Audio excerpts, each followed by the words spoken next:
Astaghfirullah mimma karihallah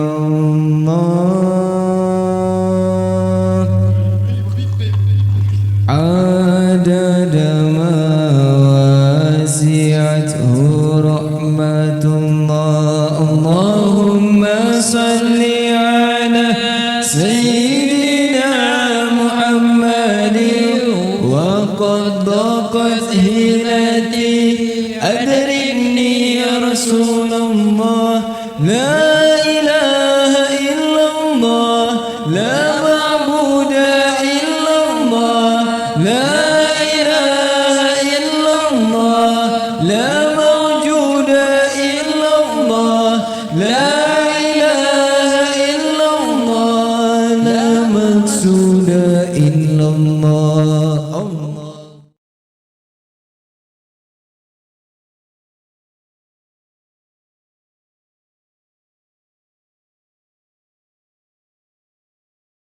Sifat 20 dari Allah Subhanahu wa taala.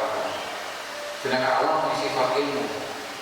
Kenapa tidak kita bagian sifat ilmu saja, yang lain kita tidak pelajari yang sisanya?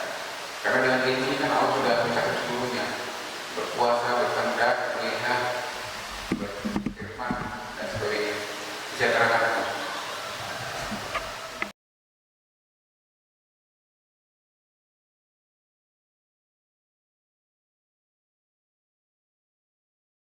Meyakini Allah Ta'ala bersifat ilmu, ya, berarti Allah Ta'ala itu bersifat dengan kuasa, bersifat dengan kehendak, bersifat dengan mendengar, bersifat dengan yang lain-lain.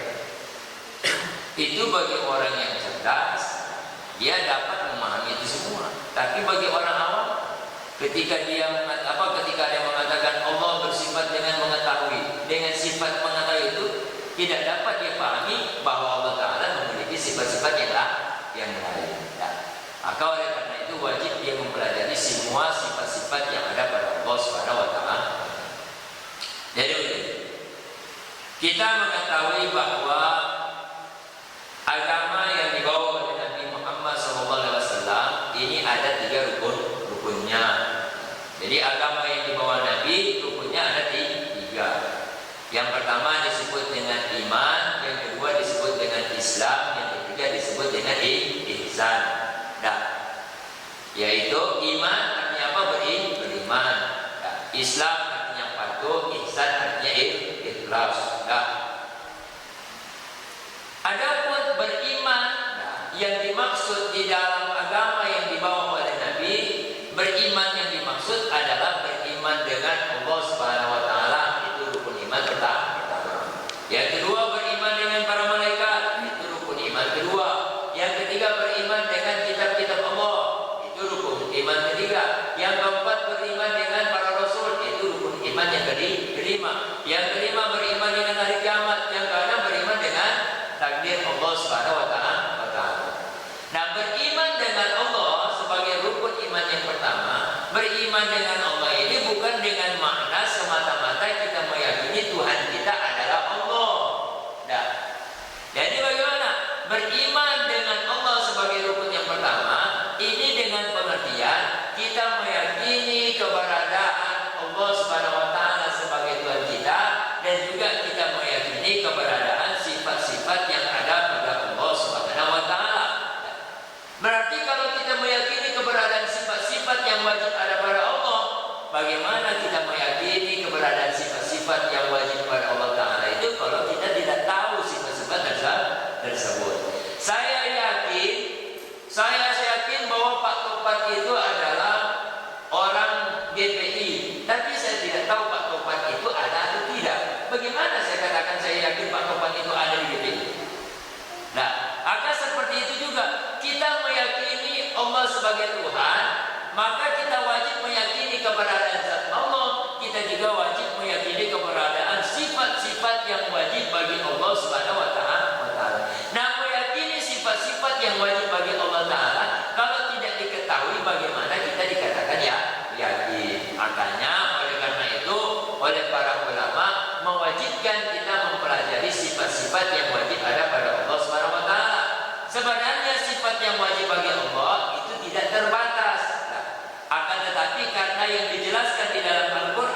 disimpulkan kepada 20 sifat wajib, maka oleh para ulama mengatakan wajib kita mengetahui 20 sifat ini saja. Insya Allah dengan 20 sifat ini, sifat-sifat yang lain itu dapat kita pahami. Nah, jadi tidak cukup semata-mata meyakini beriman dengan Allah. Oh, saya yakin Tuhan saya adalah Allah, sudah selesai. Nah, kemudian kita tidak pelajari bagaimana sifat-sifat yang wajib bagi Allah. Nah, itu tidak cukup. Tidak cukup dengan makna tidak cukup untuk mensahkan iman kita kepada Allah Subhanahu wa taala. Nah, maka kita harus belajar apa sifat-sifat wajib. Nah, di antara sifat-sifat wajib itu ada namanya sifat ilmu. Nah, di mana Allah Taala dengan sifat ilmunya mengetahui segala sesuatu. Baik sesuatu itu yang wajib, sesuatu itu mustahil, atau sesuatu itu yang jaiz. Jaiz artinya boleh ada, boleh juga tidak ada. Maka apapun yang akan terjadi di alam ini, di langit maupun di bumi, sampai hari kiamat nanti, sebelum ada sesuatu diciptakan oleh Allah, Allah Ta'ala dengan sifat ilmunya sudah mengetahui. Ilmu Allah tentang sesuatu itu dikatakan dengan kokoh, itu dikatakan dengan ketentuan Allah Subhanahu wa taala.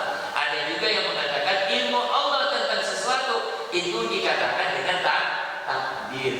Maka Allah dengan ilmunya sudah mengetahui hamba-hamba mana yang akan beriman, hamba-hamba mana yang akan kafir. Allah dengan sifat ilmunya sudah mengetahui hamba-hamba mana yang akan taat, hamba-hamba mana yang akan bermaksiat. Bahkan Allah dengan sifat ilmunya sudah mengetahui hamba-hamba mana yang akan masuk surga dan hamba-hamba mana yang akan masuk dalam neraka. Dan semua yang telah diketahui oleh Allah Subhanahu wa taala itulah nanti yang akan diinginkan oleh Allah dengan sifat iradahnya, dan itulah nanti yang akan diciptakan oleh Allah dengan sifat kuasanya. Inilah yang dimaksud dengan rukun iman yang ke-6. Jadi rukun iman yang ke-6, kita beriman dengan takdir Allah. Kita beriman dengan takdir artinya ketentuan yang telah ditentukan oleh Allah Ta'ala. Ada ketentuan yang baik, ada ketentuan yang jelek. Bagaimana ketentuan yang baik? Ketentuan yang baik apabila kita diinginkan mati sebagai orang beriman. Ketentuan jelek apabila kita diinginkan atau ditakdirkan mati sebagai orang kafir. Ketentuan baik berarti kita dimasukkan ke dalam surga. Ketentuan jelek berarti kita dimasukkan dalam neraka. Mengimani takdir ini tidak semua orang bisa. Kalau beriman tentang Allah, semua orang bisa. Beriman tentang malaikat, beriman tentang kitab, beriman tentang para rasul, beriman dengan hari kiamat, semua orang bisa. Tapi beriman dengan takdirnya Allah Ta'ala ini tidak semua orang yang mampu, yang bisa menerima. Nah, ibu-ibu, kira-kira ibu dimasukkan dalam neraka mau enggak? Enggak mau. Ibu sudah patuh, sudah beriman kepada Allah, tapi Allah menginginkan ibu masuk ke apa? Allah menginginkan ibu masuk neraka, terima enggak? Enggak terima. Berarti ibu enggak beriman kepada Allah. Nah, selesai.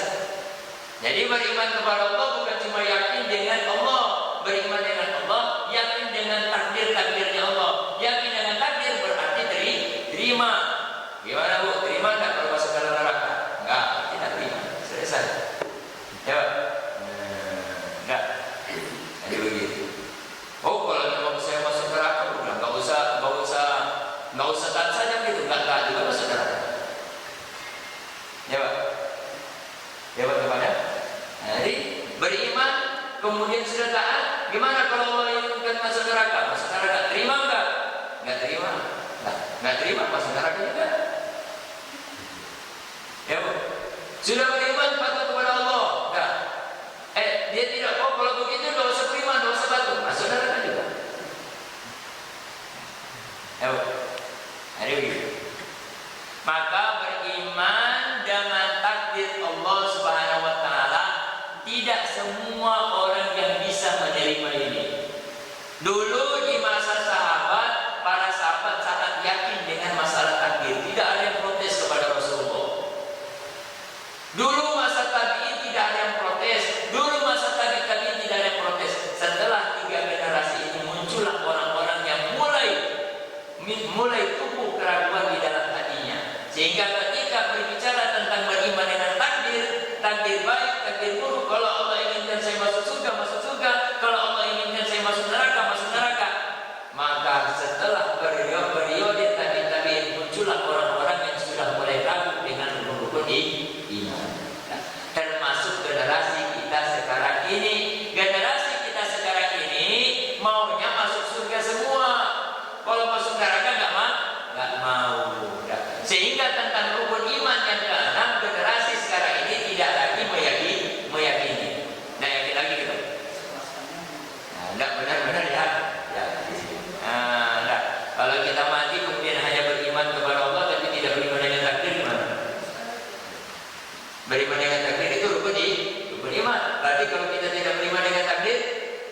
mati kafir. Sekalipun 1000 kali aja. Ya Pak? Maka bagaimana supaya rukun iman yang ke-6 ini bisa kita imani, bisa kita yakini, bisa kita terima? Karena beriman itu bukan cuma iya, tapi nggak terima dalam hati. Beriman itu harus bisa diterima. Nah, maka perlu seorang guru untuk membuka mata hati kita supaya kita dapat merasakan kasih sayang dekat dengan Allah Subhanahu wa taala, barulah kita dapat menerima takdir-takdir tersebut. Nah, jadi Rasulullah masuk surga itu bukan pangkat nabinya. Rasulullah masuk surga itu bukan karena pangkat rasulnya. Rasulullah itu masuk surga bukan karena taat-taatnya. Rasulullah itu masuk surga karena disayangi oleh Allah Subhanahu wa taala. Ya Bu. Jadi kalau ibu hanya mengandalkan imannya, hanya mengandalkan taatnya, nggak bakalan masuk surga. Nah, kita ini dimasukkan ke dalam surga karena Allah sayang, bukan karena kita patuh. Nah, makanya seperti itu. Ya, jadi beriman dengan Allah tidak cukup dengan meyakini Allah sebagai Tuhan. Beriman dengan Allah, maka kita pun harus tahu semua sifat yang ada pada Allah Subhanahu wa taala. Kita harus patuh dan kita harus mengimani takdir-takdirnya Allah Subhanahu wa taala. Jadi kalau Allah masuk ke dalam neraka, apa surga? Alhamdulillah masuk ke dalam surga juga enggak apa-apa. Kalau itu sudah bisa diterima, berarti